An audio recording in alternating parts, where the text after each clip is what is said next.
Hello everyone! Welcome to my vlog. Paano ba gumawa ng dumpling from scratch? Ito panoorin nyo hanggang dulo kung papaano ko ginawa yung aking dumpling.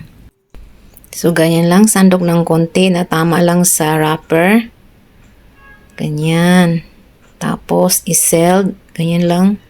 Kurut-kurutin lang yung tabi para magsarado yung dumpling wrapper. So, ayan, ganyan na. Tapos, ayan, meron akong 725 grams na chicken. Tapos, gamit tayo ng food processor para mapabilis yung ating paggawa. Pero kung wala naman, pwede nyo i-chop yung karne.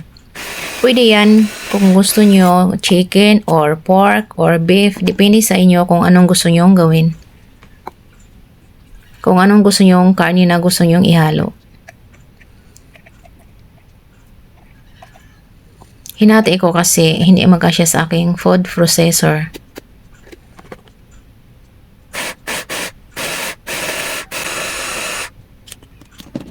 So, ayan na. Tapos na. Pwede nating lagyan ng mga seasoning. 1 teaspoon cooking wine. 1 tablespoon soy sauce, 1 teaspoon nor liquid seasoning, tapos 1 1/2 oyster sauce, white pepper, 1 teaspoon chicken powder, mix well.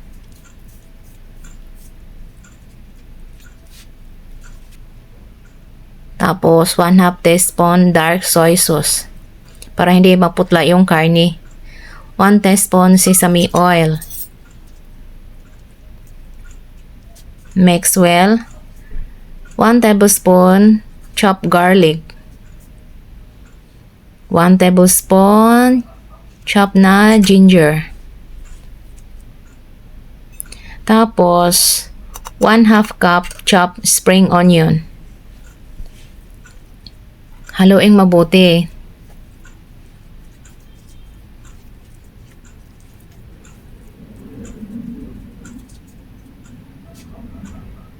Tapos, ayan, meron akong 500 grams na cabbage. Chop na yon. Ito, igisa muna natin para matanggal yung moist ng cabbage. Hindi naman overcook. Para lang, magkipis lang yung gulay. Tapos, nilagyan ko ng 1 teaspoon chicken powder. Para magkaroon na ng lasa yung ating gulay. Tapos, set aside. Okay na yan. Ito na yung ating flour. 250 grams na first class. 30 grams na cornstarch. Haluin lang. Tapos, ayan, naglagay ako ng 3/4 cup water. Huwag iubos lahat. Dandahan ilagay yung tubig. Kaya minsan,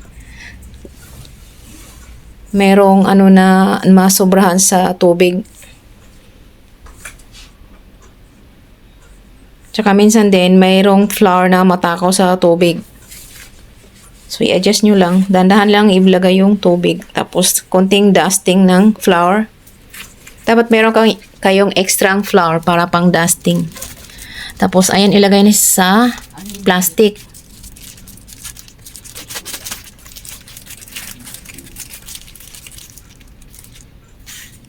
Tapos, pagkatapos niyan, ipahinga muna natin ng mga 20 minutes. Ilagay sa ref or fridge. Tapos, i-prepare naman natin yung ating filling, yung ating chicken filling.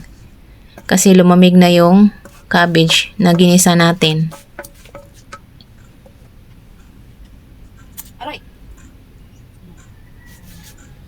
So, hindi magkasya. So, kaya naghanap ako ng medyo malaking bowl. Kasi mahirap maghalo.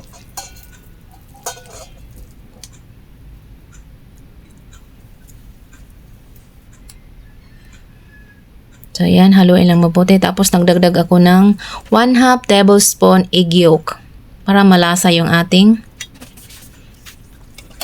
palaman. Tapos, naglagay ako ng 2 teaspoon cornstarch.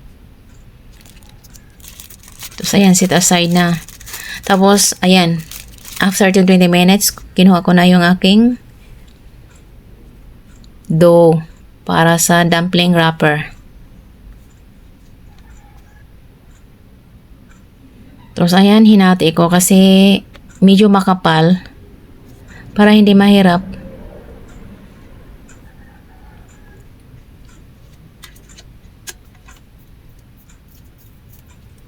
Tapos ito, iset natin yung ating noodles machine, yung ating cutter ng noodles. Diyan natin siya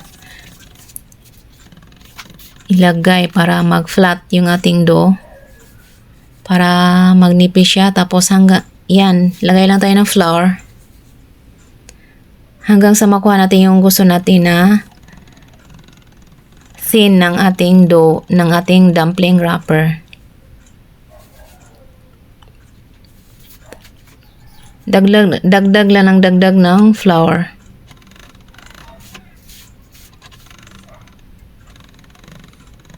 Iset lang yan guys ng number 0 muna. 0 muna.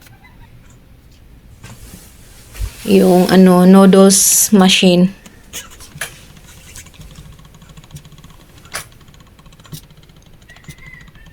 Ganyan lang guys, paulit-ulit.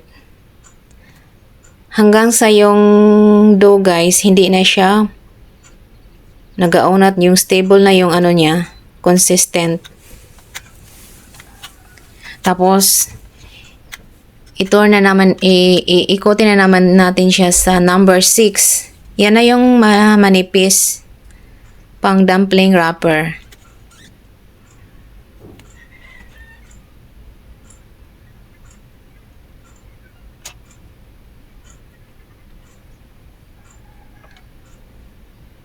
Pag number 7 guys, medyo manipis na yun. Parang na yun siya, pang wonton.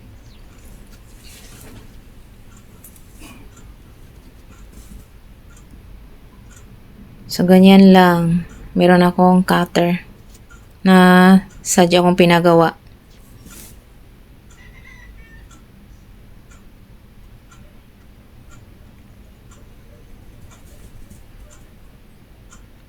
Katlayan ng pabilog. Pwede rin square, pero mas maganda yung circle ang shape ng dumpling wrapper.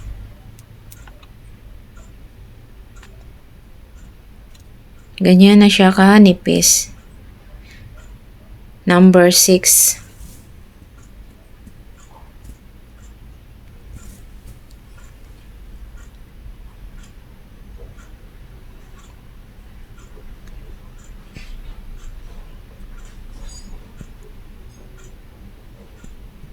Wala tayong machine, kaya ganito lang, manual tayo. So, yan na yun ang aking chicken filling. So, yan, itupi mo lang yung gilid. Ganyan lang ako pero meron namang iba na iba-ibang design. So, ganyan ako komportable. So, ganyan ang ginawa ko. Tapos, huwag masyadong punuin para meron pang space pag tupi. So, ayan, tupi mo lang yung gilid. Ganyan.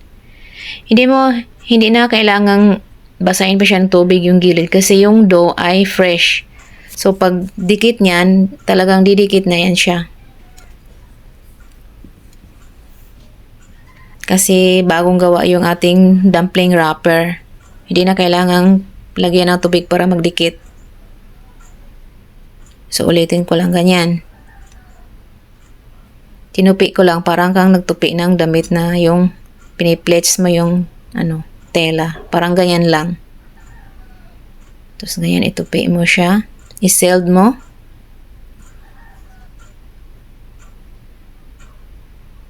So, ayan, tapos na. Tapos, ayan na lahat. Tapos, so, ganyan na lang ako magluto. Ayan na lahat. Boiled water lang. Kasi yung aking mga amo sa Hong Kong, ganyan lang. Gusto nila boiled water. Pwede nyong, sorry. Pwede nyong i-steam or fry. Depende sa inyo kung anong gusto nyo. Pero kami, mas gusto namin yung boiled. Tsaka para mabilis. Siguro mga 10 minutes or 12 minutes, luto na yan. Pag frozen, siguro abot siya ng 15 minutes. Pero yan ay fresh. So, nasa mga 10 minutes or 12 minutes, luto na yung dumpling.